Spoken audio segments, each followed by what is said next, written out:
Tuhan sertamu. dan sertamu juga. Inilah Injil Yesus Kristus menurut Matius. Dimuliakanlah Tuhan. Sekali peristiwa Yesus tiba di daerah Kaisaria Filipi. Ia bertanya kepada murid-muridnya, kata orang, siapakah anak manusia itu? Jawab mereka, ada yang mengatakan Yohanes Pembaptis, ada juga yang mengatakan Elia, dan ada pula yang mengatakan Yeremia atau salah seorang dari para nabi. Lalu Yesus bertanya kepada mereka, tetapi apa katamu? Siapakah aku ini? Maka jawab Simon Petrus, engkau adalah Mesias, anak Allah yang hidup.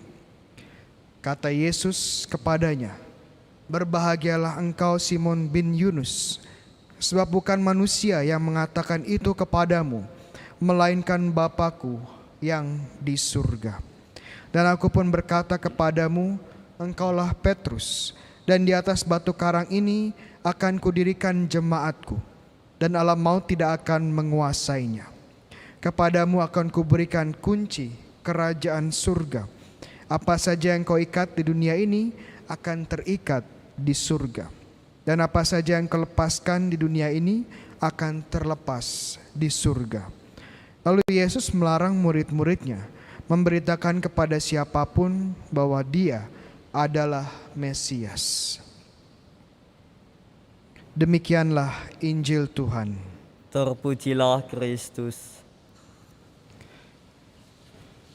Saudara-saudariku yang terkasih, Injil hari ini merupakan Injil yang sangat penting bagi kita, bagi gereja Katolik. Kenapa? Karena Injil kali ini menceritakan kisah di mana Simon menerima tugas perutusan yang sangat-sangat khusus, menjadi fondasi bagi gereja Katolik yang didirikan oleh Tuhan Yesus sendiri. Jadi ada beberapa hal yang diterima Petrus atau Simon dalam Injil hari ini yang sangat khas dan hanya dia yang punya. Pertama adalah dia menerima nama baru, dan kedua dia menerima kunci, kunci kerajaan surga. Dua hal ini sangat khusus karena hanya diberikan kepada Santo Simon Petrus. Yang pertama kita lihat dulu nama baru. Kenapa Tuhan memberi nama baru? Kalau kita lihat kembali ke perjanjian lama secara khusus kitab Kejadian, ada tokoh juga yang namanya dirubah oleh Tuhan. Ada yang tahu namanya siapa tokoh ini? Ya, kalau benar nanti dapat hadiah. Ya, hadiahnya apa? Ya, banyak pisang di luar bisa diambil. Ya, Abraham. Nama awalnya siapa? Abram. Ya, Abram artinya exalted father, ya, ayah yang mulia. Tapi dirubah sama Tuhan menjadi Abraham. Artinya bapa bangsa-bangsa. Bapa banyak bangsa. Dan perubahan nama ini juga merubah identitas dan misi dari Abraham. Dari namanya saja kita sudah tahu tugas dan misinya Abraham. Dia akan menjadi bapa dari banyak bangsa. Nah, sama dengan Simon. Dari Simon menjadi Petrus. Dia akan berubah. Identitasnya berubah dan misinya juga berubah. Petrus itu artinya apa? Ada yang tahu? Iya, artinya batu, ya. Batu biasanya diterjemahkan sebagai batu karang atau batu besar, ya, batu besar. Dari kata Petros, bahasa Yunani, diterjemahkan ke bahasa Latin jadi Petrus, ya, jadi Petrus. Dan ini batu karang ini, batu besar ini untuk apa? Sudah Yesus bilang akan menjadi fondasi dari gerejanya. Yesus akan mendirikan sebuah gereja. Dan gereja ini butuh fondasi. Fondasinya bukan sekedar batu betulan, tetapi seorang manusia, Simon Petrus.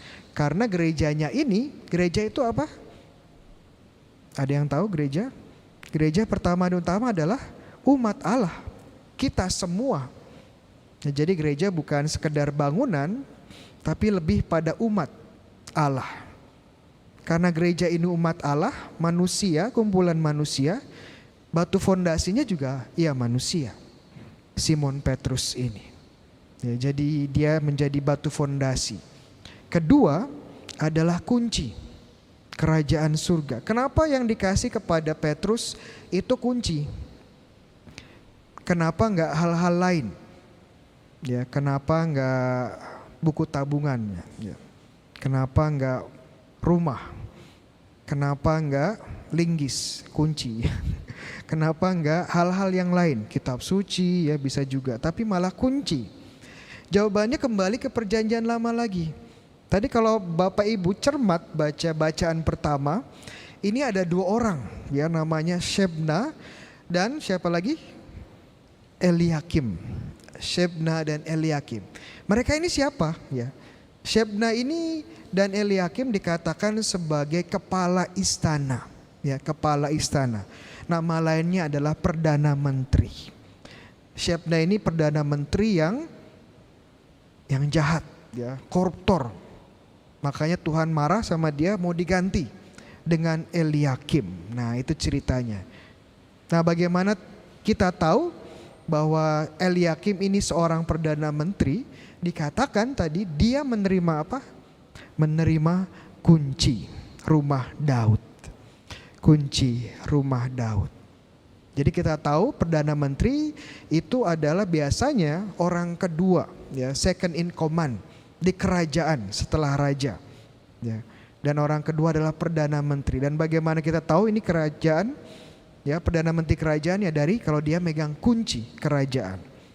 Kunci juga mensimbolkan betapa pentingnya, ya, pintu gerbang, ya, pintu gerbang. Kalau zaman dulu, kalau kerajaan diserang atau kota diserang, yang mereka akan serang, akan hancurkan pertama kali adalah gerbangnya. Kalau gerbangnya dihancurkan, musuh dengan luasa masuk ke sana. Tetapi Tuhan meyakinkan Petrus bahwa gerbang ini tidak akan hancur, bahkan oleh kuasa maut sekalipun. Luar biasa. Karena ada di atas batu karang. Jadi kita lihat luar biasa sekali ya. Nanti kalau kita masuk surga, ya, kalau Bapak Ibu meninggal, kalau saya meninggal, ya, kan pengen masuk surga ya. Tapi sebelum masuk surga akan ketemu seorang santo. Siapa namanya? Santo Petrus. Karena dia yang jaga pintu surga, bawa kuncinya. Ya, cuman sekarang nggak hanya bawa kunci dia. Bawa apa lagi? Bawa thermal gun. Ya. Dicek suhunya, iya. Dulus nggak? Kalau terlalu panas mungkin nggak cocok di surga ya. Ke tempat yang lebih panas sekalian. Iya. Jadi tugas utama adalah melihat apakah seorang bisa masuk atau tidak. Menjadi kunci, menjadi Perdana Menteri, wakil dari raja. Dan Petrus sebagai Perdana Menteri yang punya kunci menjadi wakil Yesus di dunia. Dan ini diteruskan. Ya, kenapa? Karena jabatan Perdana Menteri, lembaga Perdana Menteri itu sesuatu yang ada penerusnya. Kayak presiden ya, presiden satu turun jabatan, selesai jabatan pasti ada yang menggantikan. Begitu juga Perdana Menteri. Makanya paus, ya, makanya kepausan atau Petrus ada yang ganti. Ya, ada yang tahu setelah Petrus paus kedua siapa namanya? Ya, kalau dapat jawab, dapat tidak pisang, tapi pohonnya, ya, bisa diambil di belakang. Ada yang tahu siapa namanya? Linus, ya, Linus, dan seterusnya sampai paus siapa sekarang? Fransiskus. Paus Fransiskus paus keberapa? Ayo, pisang 2, ya. Ke 266, ya, 266. Ini nggak berhenti ya dari Petrus sampai sekarang Fransiskus. Nanti Fransiskus wafat pun ada yang mengganti sampai akhir zaman. Ya, sampai akhir zaman. Ya, ini menjadi wakil Kristus di dunia untuk mengembalakan untuk menjaga gerejanya. Jadi ini luar biasa sekali, Injil hari ini menjadi fondasi bagi kepausan. Ya. Waktu saya kecil saya juga sering, waktu itu zamannya Paus Yohanes Paulus II. Dan waktu kecil saya bingung, kok namanya Paus ya? Saya tanya ibu saya, ini tokoh ini ada hubungannya dengan ikan paus? Apa dia hobinya mancing suatu hari dapat ikan paus? Makanya disebut ikan paus. Paus Yohanes Paulus II. Ternyata setelah selidik punya selidik ya, kata paus itu kata serapan ya. Serapan dari bahasa Itali il papa ya. Il papa artinya bapa ya, bapa. Karena dia adalah bapa dari kita semua. Ya, bapa ya tentunya Allah Bapa, Bapa kita, tapi ini menjadi wakilnya dia. Sehingga dia pun mendapat gelar sebagai Bapa, Il Papa. Ya. Jadi itu menarik sekali ya, sejarahnya panjang dan ini membuat kita punya fondasi yang kuat di kitab suci sebagai gereja. Tapi kemudian kalau saya beri ceramah atau beri quiz ya, Bible study tentang Injil ini, pertanyaan yang sering muncul adalah, Romo, kenapa Tuhan Yesus memilih Santo Petrus, Santo Simon Petrus? Bukankah Tuhan Yesus tahu dengan pasti bahwa ini orang ya, ini orang jelek nih ya, akan menyangkal Yesus. Tidak hanya sekali, tidak hanya 2 kali, 3 kali. Dan kalau teman-teman baca Injil Markus, tidak hanya menyangkal, dia juga menyangkal dengan kata-kata kutukan. Wah, dosanya luar biasa. Dosanya luar biasa. Tetapi kenapa Yesus masih milih dia? Kenapa ya? Ya saya juga gak tahu dengan pasti. Tetapi kalau kita lihat polanya di kitab suci, Tuhan sepertinya punya tendensi atau punya hobi memilih para pemimpinnya yang adalah pendosa besar. Contoh, paling konkret Daud. Daud pemimpin hebat bangsa Israel, dipilih Tuhan. Tapi dia juga pendosa besar. Dan dosanya bahkan lebih besar sebenarnya dibandingkan Petrus. Apa dia berzina? Dengan siapa? Batsheba. Tidak hanya berzina, dia juga merancang pembunuhan dari suami Batsheba. Siapa? Uria. Jadi kita bisa lihat Tuhan tahu kelemahan manusia. Tahu kelemahannya Daud ya, Musa juga punya kelemahan, Abraham juga punya kelemahan, Simon Petrus juga punya kelemahan. Tapi sepertinya Tuhan tetap memilih mereka. Kok seperti itu ya? Jujur saya tidak tahu, tetapi ini kabar gembira sebenarnya buat kita semua. Kenapa? Karena siapa sih yang di sini nggak berdosa? Siapa di sini paling sempurna? Angkat tangan. Ya udah angkat kaki aja dari sini. Hanya Bunda Maria yang bisa angkat tangan. Selebihnya termasuk saya, kita pendosa. Manusia gagal. Tapi kabar gembiranya walaupun Tuhan tahu kita berdosa, Tuhan tahu kita lemah, Tuhan tahu kita tidak pantas, Dia tetap memilih kita. Memilih saya sebagai contoh, sebagai Romo. Saya pernah pikir-pikir, kenapa saya yang dipilih jadi Romo ya?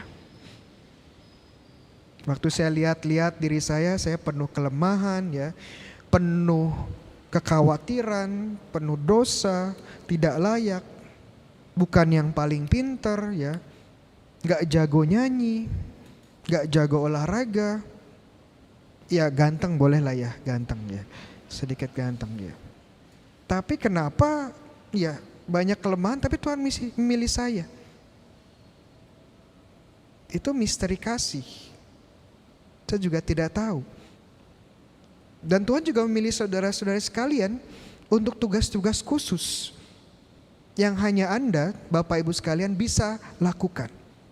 sebagai suami dan istri, sebagai ibu rumah tangga atau bapak keluarga, sebagai pemimpin di komunitas, sebagai pelayan di gereja. Gak ada yang pantas. Gak ada yang pantas. Tapi Tuhan tetap pilih kita. Sama saat dia memilih Petrus, Simon Petrus. Dan ini kabar gembira buat kita semua. Kalau kita lihat Simon Petrus, kita melihat bahwa dia penuh pergulakan. Dia berjuang, bergulat untuk mencintai Yesus sampai akhir. Dia jatuh bangun. Sama seperti kita. Jatuh bangun juga. Ya, jadi Santo Petrus, ada cerita nih tentang Santo Petrus ya. Ini menurut tradisi, nggak ada di kitab suci. Ya, waktu itu, waktu dia menjadi uskup Roma, pecahlah penganiayaan oleh Kaisar Nero. Ya, nanti ceritanya ada di Google ya cerita. Nah, ini Nero ini sangat kejam. Dia tidak hanya menangkapi orang-orang Kristen, tapi juga orang-orang Katolik, ya, gereja, tapi juga mengeksekusi mereka dengan berbagai cara yang sangat keji. Ada yang dilempar ke Kolosium ya untuk dikasih makan ke singa. Waduh. Ada yang dibakar hidup-hidup. Dan banyak juga yang disalib. Wah, ngeri. Dan Petrus waktu itu ketakutan. Ya, dia ketakutan. Dan dia pun lari dari kota Roma. Ya. Waktu lari dari kota Roma, dia jalan sudah agak jauh dari kota Roma. Dia berpapasan dengan seseorang yang arahnya berlawanan menuju kota Roma. Dan dia menyadari bahwa orang itu adalah Tuhan Yesus. Dan kemudian dia bertanya kepada Tuhan Yesus. Dalam bahasa Latin, Quo vadis Domine. Quo vadis Domine. Tuhan, kamu mau kemana? Tuhan, kau mau kemana? Jawab Tuhan Yesus, saya akan ke Roma. Ngapain? Saya akan disalibkan sekali lagi.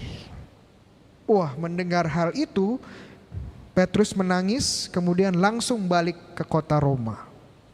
Dia langsung ingat ya apa yang dia pernah lakukan waktu penyaliban Yesus. Waktu itu dia lari, dia menyangkal Yesus. Tapi sekarang dia tidak mau lagi mengulangi hal itu. Dia lari kembali ke kota Roma untuk menguatkan jemaat di sana. Tapi akhirnya dia tertangkap juga dan akhirnya dieksekusi mati. Menjadi martir. Ada yang tahu dia bagaimana matinya? Disalib, betul. Terbalik lagi, kepala di bawah, kaki di atas. Itu lebih sakit ya. Lebih sakit. Bisa dicoba nanti ya. Dan Petrus menyadari bahwa peran yang diberikan Tuhan sebagai uskup Roma, sebagai paus, itu bukan tentang dirinya. Bukan disombong-sombongan, aku ini paus, aku memegang kunci ya, dan thermal gun ya sekalian. Tidak. Tetapi ini untuk melayani umat. Untuk melayani dan mengembangkan gereja. Makanya Tuhan memanggil Petrus sebagai paus bukan untuk sombong, tapi untuk pelayanan. Sama saya dipanggil. Saya nggak mengerti kenapa saya dipanggil, tapi yang jelas saya dipanggil untuk melayani Bapak Ibu sekalian. Jujur saya misa hari ini udah 2 kali. Biasanya 3 sih, ya 2. Dan misa kedua biasanya agak males, ya. Sudahlah cukup sekali saja, cukup ya.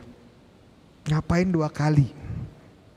Tapi walaupun saya kadang-kadang nggak mood, kadang-kadang nggak pengen, tapi saya tetap harus turun dan kasih misa. Kenapa? Karena imamat saya bukan buat saya. Iya buat kalian, buat Bapak Ibu sekalian. Untuk melayani umat Allah. Sama juga panggilan yang diterima oleh Bapak Ibu, teman-teman sekalian. Menjadi orang tua ya bukan buat diri kita sendiri. Memang enak jadi orang tua. Enggak selalu. Anak kalau masih kecil imut-imut ya. Kalau gede amit-amit ya. Kalau kecil enak dipeluk, ya. Digendong, diajak main. Udah gede asiknya ditempeleng ya. Emang enak jadi orang tua? Enggak. Tapi kenapa masih mau tetap jadi orang tua? Karena kita mengerti ya, identitas kita bukan buat diri kita sendiri, tapi untuk melayani anak-anak kita, membawa anak-anak kita kepada Tuhan. Jadi suami istri juga kayak gitu kok. Bukan buat keenakan saya sendiri, tapi untuk membawa kesejahteraan bagi pasangan saya, membawa istri saya lebih dekat lagi dengan Tuhan, membawa suami saya lebih dekat lagi dengan Tuhan. Lalu menikah mesra-mesranya ya. Nanti setelah 2 tahun, setelah 3 tahun, wah, muka yang sama tiap pagi akan dilihat ya. Gimana gak bosan? Tapi sekali lagi ini bukan buat saya, ini untuk melayani. Dan saat kita melayani sampai akhir, kita menemukan tujuan hidup kita. Dan saat kita menemukan tujuan hidup kita menemukan Yesus, kita menemukan kebahagiaan sejati. Amin.